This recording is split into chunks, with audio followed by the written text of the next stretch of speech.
So, Luke, tell me a little bit about what this special is about. It sounds incredible. I'm so excited about it. Well, this is actually a brand new series that PBS has entrusted us with. It's called One Voice, The Songs We Share. And the series is 4 half-hour episodes, and they're all exploring different types of iconic American music, different genre. But the thing that makes it interesting, I think, is I'm highlighting music that crossed over from its original genre. So think, music that started in church, but Aretha Franklin made it famous on the top 40. Or, Broadway songs that became anthems to so many of our lives. And so there are these action packed half-hour episodes full of really fun, iconic music and all brand new arrangements. Wow, that really does sound incredible. What's your favorite song that you heard in the series so far? Oh, that is so tough. I, I would probably have to say there is a medley that I had created for the Tony and Grammy winner Jesse Mueller, who's headlining our Broadway one. And it's a mashup of two iconic songs that she sang on Broadway in two of her leading roles. And we put them together, and they're from very different time periods, very different styles. But I'm excited for audiences to hear them and to be surprised when the second song comes in. Wow. And what would you say was the biggest challenge about doing this series? Well, for us, this has been a year actually of tremendous growth. And I think I speak for most organizations when I say that is, of course, not the norm. In March of last year, March of 2020, I told our team we have two options. One, we can just sit back and send out the email that says we'll open when we can open and, hunker down. Or we can be on the forefront and innovate. And PBS believed in that. Actually, none of our shows, we actually had an Ella Fitzgerald show, the music Ella Wishes You a Swingin' Christmas. We did a show that just aired called We Are Family. We did New Year's Eve for PBS. And then we've done a ton of other virtual performances for schools all over the country, 44 states actually. We've done porch concerts, name that tune. And the thing is that the reason I say all that is because I bet a lot of people are saying the hardest part is trying to create art in COVID, and of course that's the case. But for us, it was just in our blood, and we kept doing it. But the point is that in over 200 live performances since March of 2020, we've not had a single case or scare of COVID.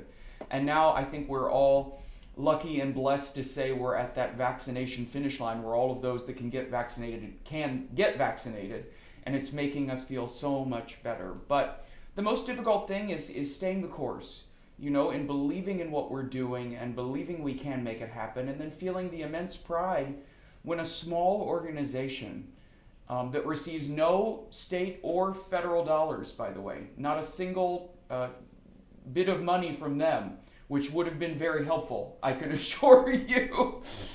We overcame the odds and we made this happen, and I couldn't be more proud.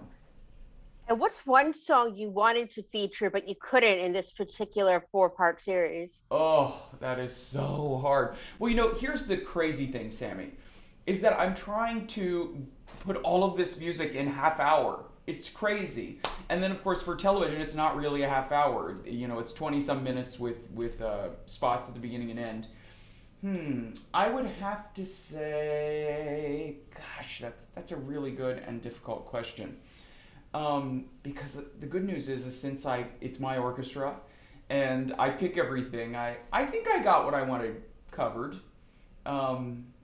Yeah, for a half hour, I think I got just about everything I wanted in those little jewels.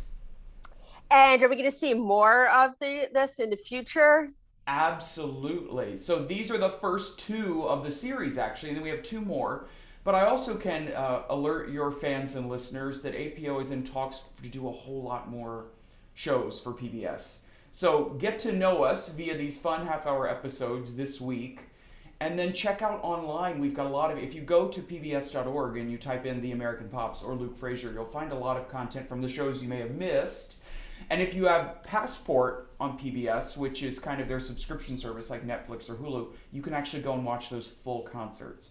So check us out, but your listeners are getting the true sneak peek of what's to come. I cannot wait. I'm so excited. And what is your favorite genre of music since you are big into the music? Yes. So for me, I studied classical music. My whole background was classical. But as a kid growing up, on both sides of my family, both sets of grandparents were constantly listening to American popular music from the 1930s all the way through the 1960s, 70s. And then of course, being born in the 80s, I have my earful of music that I grew up with. And so for me, it is just this American popular music. I will tell you that I kind of split my time. I'm here at my piano, and I have Brahms on the piano to practice because I love keeping up my classical. But I would say for me, great music is great music. And so what I listen for in a favorite piece of music is just beauty. And I think there's so much beauty, whether it be Elvis, whether it be Chopin, whether it be Bach, whether it be Whitney Houston, which I particularly love, Dolly Parton, I love. I'm a bit of a smorgasbord of musical taste. Yes, I am too. And did you ever get to meet any of these famous people, especially Dolly Parton or anyone like that? Yes, we're very lucky. For New Year's Eve, we played for Patti LaBelle, we played for Joshua Bell, we worked with Josh Groban. So many, I'm very, very lucky. Neil Patrick Harris, Harry Connick Jr. I've been able to work Wynton Marsalis, Renee Fleming. And I think what gets a lot of these folks excited about working with APO, because they travel the world, they perform in every major stadium, with every major orchestra, and every major concert hall.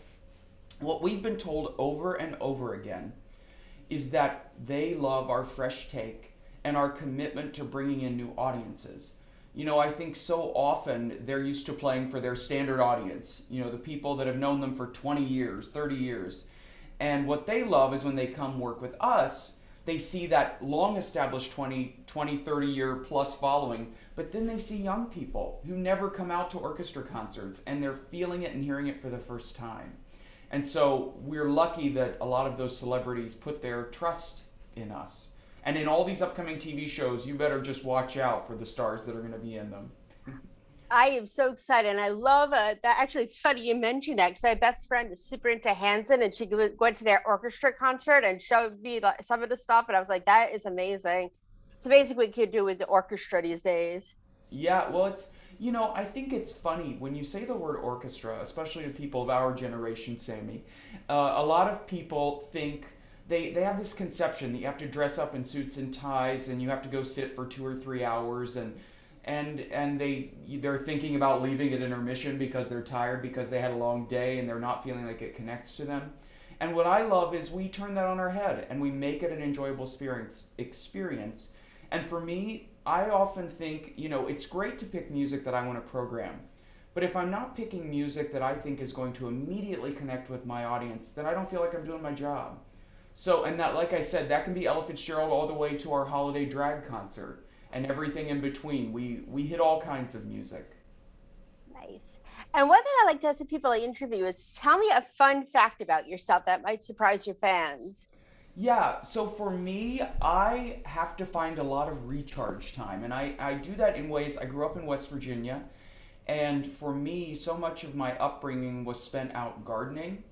And that is one of the things that most mornings, I'll take my morning run and then I'll be out in the garden coming up with new ideas for an hour and a half while I'm working around my vegetables or my plants or anything tending. And I find that my best ideas come in my morning gardening ritual. So I love it. It's a lot of fun.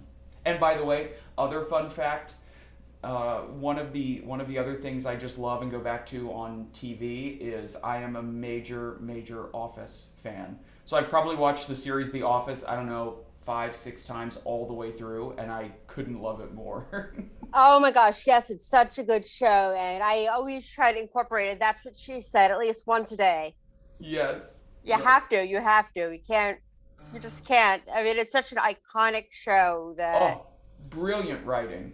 By the yes. way, Ed Helms is one of the people I really want to work with in upcoming APO season, so cross your fingers. Yeah, that's why I have this background, this space background, so we can throw your dreams into the universe and make them happen.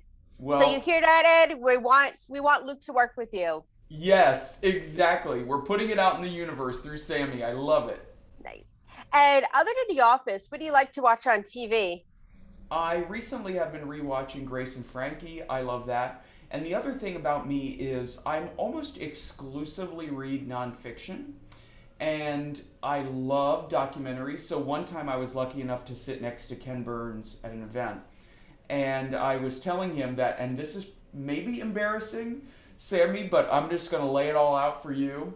I have watched the Civil War 15 times all the way through.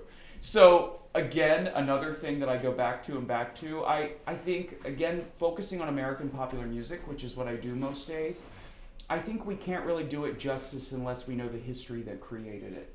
And so Ken actually turned to me when I said that, and he told me, he said, I think I should give you a medal or something for watching it that many times.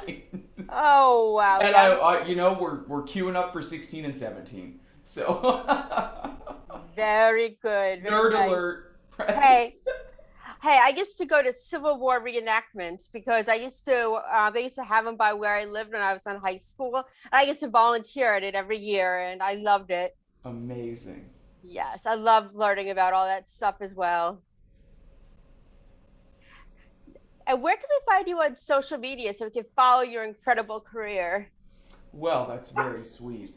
We are the American Pops on Instagram, on Facebook, on Twitter, which is easy to find. And for me personally, on Instagram, it's Fraser's Edge, Fraziers, and then Edge.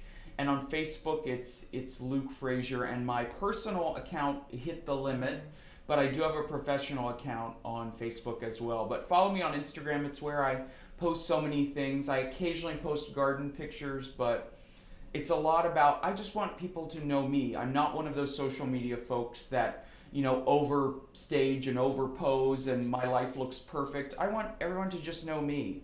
And so if you give me a follow, that's what you're going to see.